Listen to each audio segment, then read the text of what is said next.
Nos corredores do Vaticano, tinham lhe dado o apelido de Mindinho, de forma simpática. Nos anos 80, ele foi apelidado de Panzer Cardeal, ou seja, o cardeal blindado. Mas não era porque o nosso protagonista de hoje tivesse um passado, talvez na juventude, nas tropas blindadas. Mesmo que aquele envolvimento forçado na juventude hitlerista, depois o serviço na defesa antiaérea e um batalhão de recrutas na Baviera pesassem em seu currículo. Claro, depois diriam que, na verdade, o jovem Joseph Ratzinger foi obrigado a servir nas tropas da Alemanha nazista. Alguém insinuou a possibilidade de que Ratzinger pudesse desertar, como de fato, em certo momento, pareceu fazer. Mas as manchas tendem a permanecer. Também, ou melhor, ainda mais, se as pessoas em questão desenvolvem uma personalidade complexa e uma trajetória pessoal ainda mais intrincada e difícil de analisar, expondo-se assim a críticas às vezes justas, às vezes exageradas ou injustas.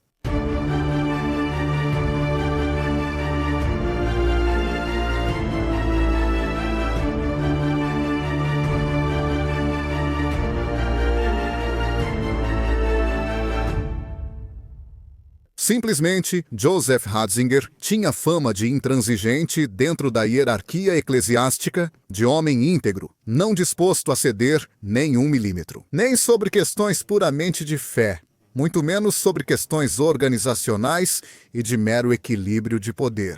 Sob a cúpula de São Pedro, pode-se dizer que Joseph Ratzinger não era exatamente uma pessoa fácil de lidar.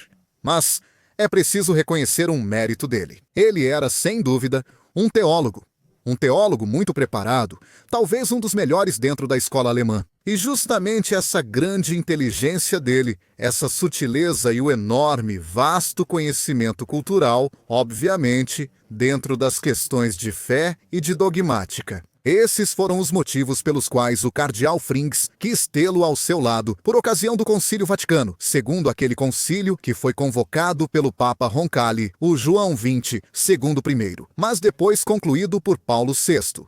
Para dar uma modernizada na liturgia eclesiástica, para adaptá-la aos tempos atuais. Eles perceberam no Vaticano que a celebração litúrgica não só estava se desvalorizando, mas também se afastando cada vez mais de uma sociedade que avançava não em velocidade dupla, mas quádrupla, em relação à adaptação do próprio Vaticano.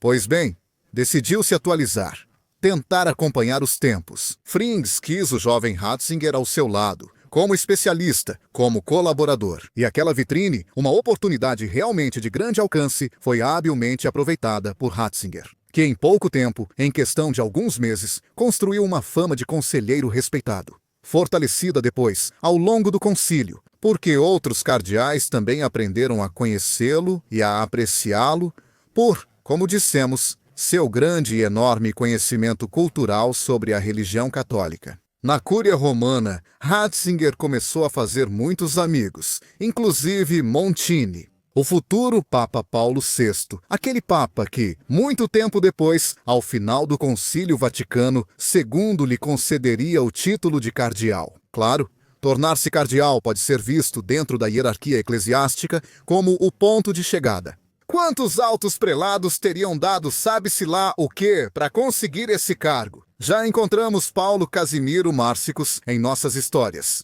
Fez de tudo para conseguir a nomeação, dominar cardeal, sem sucesso.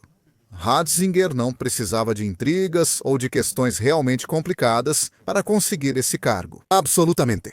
Bastou a ele demonstrar sua fidelidade à Santa Igreja Armada e sua capacidade de interpretar as necessidades da Igreja e, sobretudo, de seus padres, no que dizia respeito às exigências da liturgia.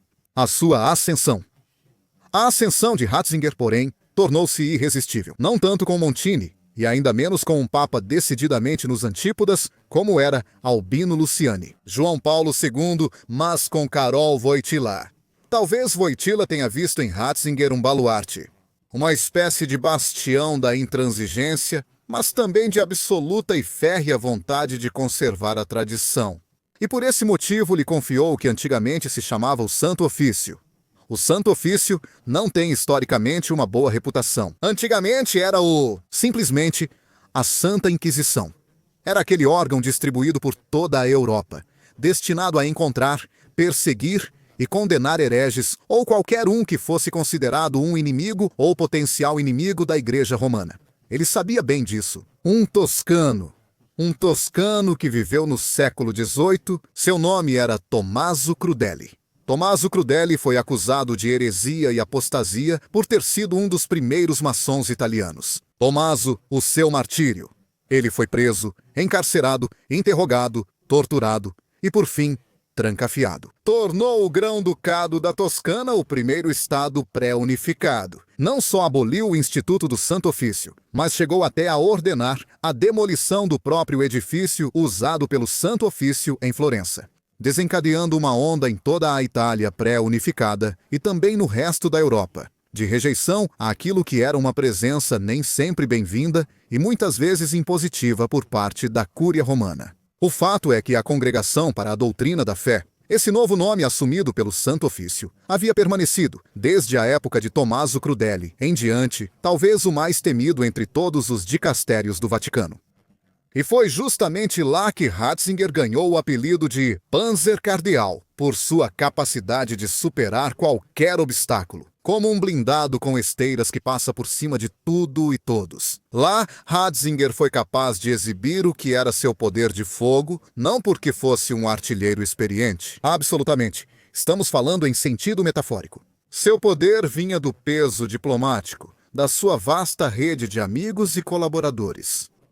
Dentro da Cúria, mas também fora dela, entre as várias nunciaturas apostólicas ao redor do mundo. Não só achamos que, em certo momento, o próprio Ratzinger interveio fortemente justamente em um assunto que acabamos de mencionar, o da maçonaria. No final dos anos 70, no início dos anos 80, isso se manifesta não só em várias partes da Europa, mas também em Roma. Uma espécie de tentativa de reconciliação, de reaproximação entre uma instituição profundamente dogmática como a Igreja Católica e outra absolutamente antidogmática, como é o caso da maçonaria. Há também outros prelados, alguns deles até alemães, que pressionam para encontrar um ponto de entendimento, para pôr fim a mais de 250 anos de hostilidade. Pois bem, Ratzinger, justamente como responsável pelo antigo Santo Ofício da Congregação para a Doutrina da Fé, emite um documento. Um documento que desautoriza não só os bispos alemães que haviam promovido esse tipo de diálogo, mas até mesmo a doutrina de dois papas anteriores, João 23 e Paulo VI, que ambos haviam demonstrado uma leve disposição, uma pequena abertura em relação aos maçons, não só italianos. Esse tipo de banho de água fria foi algo nunca visto antes. Parecia quase que Ratzinger agia não só com o imprimatur do Papa, ou seja, de Wojtyła, mas até mesmo com a aprovação explícita de todos os grandes eleitores que haviam levado Wojtyła ao trono de Pedro. Outra epístola, a De Delictis Gravioribus, havia se tornado uma espécie de manual para o silêncio, para os bispos envolvidos em casos relacionados à pedofilia. Pois é, porque os anos 80 foram marcados por grandes escândalos no Vaticano. Primeiro a questão de Orambrosiano, depois a pedofilia. Começam a surgir em várias partes do mundo diferentes casos de denúncias. Denúncias feitas por famílias ou por crianças, denúncias de abusos, de violências. Essas denúncias vêm de todo o mundo. E são denúncias muito sérias. São denúncias que em certo momento chegam até mesmo ao Santo Padre, ao Pontífice, à Santa Sé. Diante de todas essas denúncias, ele se recusa a colaborar. Afirma ter um privilégio especial de ser basicamente uma congregação religiosa, mas ao mesmo tempo também um Estado estrangeiro. Em resumo, estabelece a dupla natureza, a de ministros do culto, assim como a de pertencentes a um Estado soberano, autônomo e com suas próprias normas, em relação às magistraturas dos vários estados que investigam e acusam diversos prelados. Esse documento, avalizado por Ratzinger, causa um pequeno terremoto diplomático. Pois é, porque começa-se a questionar se o Papa, assim como seu secretário de Estado e os outros membros do chamado governo do Vaticano, devem ser realmente vistos como figuras políticas. Tudo isso leva a uma espécie de ruptura com o Departamento de Estado dos Estados Unidos, porque são justamente os Estados Unidos a entidade mais empenhada na investigação dos crimes de pedofilia. Essa ruptura só será sanada depois de algum tempo, com o reconhecimento da unidade diplomática em favor do pontífice em exercício, na sua qualidade de chefe de Estado. Outra pequena obra-prima de Joseph Ratzinger. E, no entanto, apesar dessa sua determinação, dessa sua fé absoluta e inabalável nas leis da Igreja Romana, não eram muitos os que apostavam em Ratzinger como sucessor de João Paulo II. Tudo isso, apesar de o próprio João Paulo, segundo ter passado por um martírio pessoal que durou cerca de 5 anos. Desde o aparecimento dos primeiros grandes problemas de saúde, até um calvário muito longo, feito de exposição midiática. Aliás, de superexposição midiática, completada com a morte, acompanhada praticamente pelo mundo todo, apoiada pelos fiéis e outros. Quando o consistório dos cardeais se reúne na Capela Sistina para eleger o novo sucessor ao trono de Pedro. O nome de Ratzinger também não é muito cotado entre apostadores. Acredita-se que possam haver outros candidatos? Afinal, Coetio foi o primeiro papa não italiano depois de quase meio século e o segundo papa não italiano consecutivo. Ele não era bem visto, pelo menos de acordo com as análises da época feitas pelos vaticanistas. As análises podem estar erradas. No entanto, a eleição de Joseph Ratzinger para o pontificado não foi exatamente uma surpresa, pelo menos para quem conhecia bem o pontificado de Wojtyła. A propósito, quanto aos lados obscuros daquele pontificado, recomendo o vídeo disponível neste canal. Ratzinger se apresentava como um continuador de Wojtyła, também em um sentido mais estrito, mais tradicionalista, mais anti-progresso. Wojtyła Roge é lembrado como um papa bom, um papa do sorriso, um papa do diálogo. Na verdade, ele era um papa muito mais tradicionalista e conservador do que se poderia imaginar.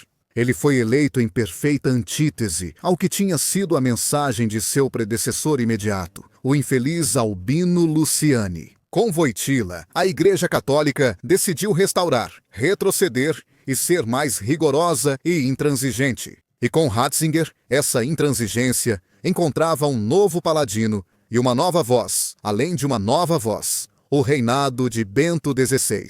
Esse nome escolhido, um nome que remontava muito tempo atrás, quase um século. Teria sido de qualquer forma bastante difícil, com várias ocasiões de tropeço, não só a pedofilia. Uma chaga que retorna ciclicamente e que condiciona ciclicamente vários pontificados. Mas pensemos no escândalo dos legionários de Cristo com as violências dentro da seita. Ou então, na Irlanda, onde vêm à tona as violências cometidas dentro das instituições religiosas. Depois tem aquela Lectio Magistralis em Ratisbona, que é um lugar especial para Ratzinger, e não só. É a universidade onde se encontra o coração pulsante da teologia alemã. E durante aquela Lectio Magistralis, Ratzinger escorregou na clássica casca de banana. Uma declaração imprudente, uma citação histórica que deixou o mundo islâmico furioso. Se nos anos anteriores buscou-se um confronto pacífico, para não dizer um diálogo com as outras religiões, o pontificado de Ratzinger foi marcado, caracterizado por esses deslizes ou ocasiões de atrito, de incompreensões, de incidentes diplomáticos. Outro incidente, por exemplo, foi o perdão concedido aos cismáticos lefevrianos, os seguidores de Dom Lefebvre, aqueles 4 bispos que haviam sido excomungados por serem considerados hereges e foram perdoados por Ratzinger. A começar pelo bispo inglês Williamson, antissemita declarado. Um bispo que causa escândalo toda vez que faz declarações. Há outro caso, iniciado com Wojtyła, sobre a luta contra a síndrome da imunodeficiência adquirida, sobretudo na África, onde infelizmente a praga da síndrome da imunodeficiência adquirida é de difícil contenção, e onde a Organização Mundial da Saúde recomenda o uso de preservativos, de contraceptivos, não de boca, para tentar conter a disseminação daquilo que, basicamente, é uma pandemia. Pois bem, também nesse caso, Ratzinger se mostra um pontífice que não acompanha os tempos, mas permanece ancorado à tradição, quase intocável pelo mundo externo. É como se as questões de atualidade não tocassem o pontífice, que continua repetindo a doutrina pura e simples. Uma doutrina que, no entanto, se mostra desatualizada. É um problema. O pontificado do Deus de Ratzinger é um problema contínuo. É um problema que surge também dentro da Cúria Romana, onde atuam várias facções. Claro, há uma facção que o apoia, outra que o critica e outra que o considera inacreditável, mas verdadeiro. Moderado demais. Estranho de dizer e ouvir, mas é assim. Isso será revelado, anos depois, por alguns de seus colaboradores mais próximos, começando pelo padre Georg Genswein, seu secretário particular, muito comentado por ser muito poderoso, mas também muito íntimo do pontífice. Por muito tempo haverá várias fofocas sobre o relacionamento deles. O fato é que Ratzinger, a partir de 2012 em diante, sofre pressões cada vez maiores, cada vez mais difíceis de enfrentar. Pressões que vêm de quem gostaria de continuar mantendo em silêncio os escândalos de pedofilia. De quem gostaria de uma postura mais dura em relação ao mundo secular. De quem, basicamente, gostaria restaurar o antigo papado. Ratzinger, pressionado por esses impulsos, por essa responsabilidade que não é para ele, que ele não reconhece, considerando-se simplesmente apenas um guardião da teologia, Ratzinger decide, no final, apresentar sua renúncia. Ele faz isso em 11 de fevereiro de 2013, uma data que entra para a história. Tinham-se passado quase 6 séculos desde a última renúncia de um pontífice. Na época, era Gregório XII. Aquela renúncia, a de Ratzinger, tem uma mensagem política. É fruto de uma escolha muito sofrida e baseada em uma longa meditação. As motivações, como dissemos, são diversas. Ratzinger, cansado das muitas fricções dentro dos muros leoninos, submetido a uma pressão excessiva a qual não consegue mais resistir. Talvez até mesmo chantageado por questões que envolvem a gestão do patrimônio da igreja, ou então por seu relacionamento com o padre Georgever.